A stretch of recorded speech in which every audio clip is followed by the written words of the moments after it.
আসসালামু আলাইকুম। প্রিয় দর্শক, আশা করছি ভালো আছেন। রানার পক্ষ থেকে সকলকে শুভেচ্ছা। দর্শক, আমরা এখন এমন এক দেশে বাস করি, যেই দেশে ফেসবুক স্ট্যাটাস দিয়ে প্রকাশ্যে একজন নারীকে গণধর্ষণের হুমকি দেওয়া যায়, কিন্তু হুমকি প্রদানকারীর আইনের আওতায় আনা হয় না।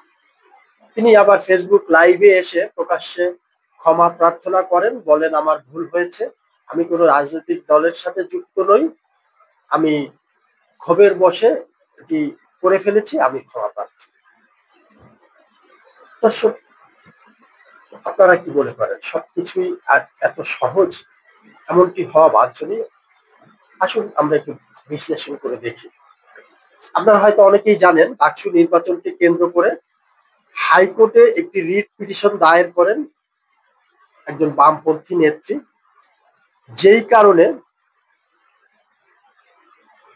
ঢাকা বিশ্ববিদ্যালয়ের একজন শিক্ষার্থী তিনি এটি রাগান্বিত হন এবং তিনি তার ফেসবুকে পোস্ট দিয়ে ওই ছাত্রীকে গণধর্ষণের হুমকি প্রদান করেন। কেন তিনি এই নির্বাচনটি আটকে দিলেন এই হাইকোর্টের রিট পিটিশন করে। এখন আমাদের কথা হচ্ছে যে,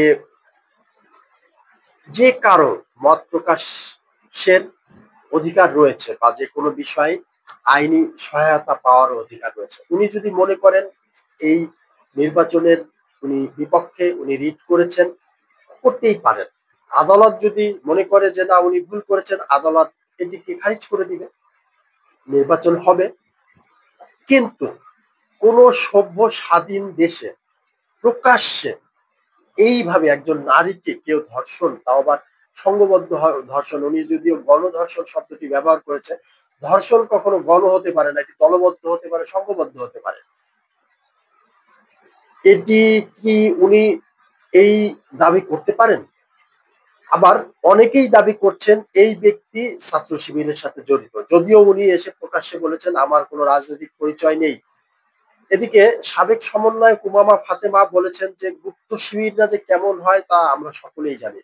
সত্য কথা, সাদিক কায়েম ছাত্রলীগের ভিতরে ছিলেন, ফারহাদ ছাত্রলীগের ভিতরে ছিলেন, শিবিরের এখনকার ছাত্র শিবিরের অধিকাংশ নেতাই একসময় ছাত্রলীগ করতেন। তাদের যে গুপ্ত রাজনীতি, তারা যখন কোনো দায় আসে তখন তারা সেই দায় ভার নেয় না। এটিও উড়িয়ে দেওয়ার মতন, একেবারে উড়িয়ে দেওয়া যাবে না, উড়িয়ে দেওয়া যায় না। মামা ফাতেমার যেই দাবি, এটিকে একেবারেই উড়িয়ে দেওয়া যায় না। দর্শক, আপনারা কেমন কি মনে করেন? শিবির হচ্ছে এমন একটি রাজনৈতিক অপশক্তি, যারা এমন কোনো কূটকৌশল নেই অবলম্বন করতে পারে না। তারা কিছুদিন আগেও এমন একটি পোস্ট করেছিলেন তাদের অফিসিয়াল ফেসবুক পোস্টে, যে পেজে, যে কোনো মুসলমান বা যারা বাঙালি মুসলমান ছিলেন তারা মুক্তিযুদ্ধে গিয়ে ভুল করেছিলেন, তাদের মন মানসিকতার জায়গাটি এখনো এমন জায়গাতেই রয়েছে। তাদের দ্বারা এমন কোনো কৃতকর্ম নেই যে তারা করতে পারে না, এবং যখনই এটি তাদের উপরে দায়ভার আসে তখন তারা সেটি অস্বীকার করে যে না, আমরা এই ব্যক্তিকে চিনি না বা এটির জন্য আমরা দায়ী নয়, এই দায়ভার আমাদের নয়। দর্শক, আপনারাও কি এমনটি মনে করেন যে তারা অস্বীকার করে সেইগুলো কি সবই সত্য? এবং আপনারা জানেন যে ঢাকা বিশ্ববিদ্যালয় এটিকে কেন্দ্র করে বর্তমানে খুবই উত্তপ্ত, ছাত্রদল দেশের বিভিন্ন শিক্ষা প্রতিষ্ঠানে এটিকে কেন্দ্র করে প্রতিবাদ জেগেছে। তারা এই শিবিরের এই কর্মকাণ্ডের বিরুদ্ধে তারা প্রতিবাদ জেগেছে। আমরা জানি না আসলেই এইটি কি শিবিরের কর্মকাণ্ড কি না, আবার এটিকে একেবারে উড়িয়ে দেওয়া যাচ্ছে না, কারণ শিবির এমন একটি গুপ্ত সংগঠন, তারা এই ধরনের গুপ্ত কর্মকাণ্ড করে থাকে, যার জন্য এটিকে একেবারে উড়িয়ে দেওয়া যাচ্ছে না। সে শিবির করুক বা নাই করুক, আমাদের প্রশ্ন হচ্ছে উনি এই ধরনের একটি বক্তব্য দেওয়ার পরেও এখন পর্যন্ত কেন তার বিরুদ্ধে কোনো আইনি ব্যবস্থা নেওয়া হলো না?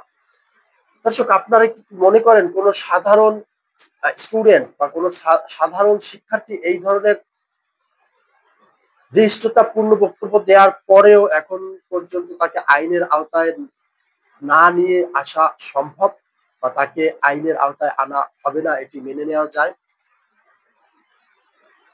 এটি কিন্তু একটি বড় রহস্য। আসলেই এখানে জট রয়েছে, এমনটি আমাদের কাছে মনে হয়।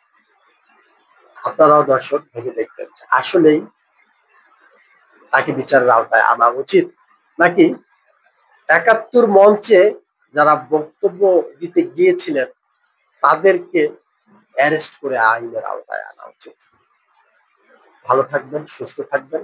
দেখা হবে ইনশাআল্লাহ আগামী পর্বে। আজকের মতো আল্লাহ হাফেজ।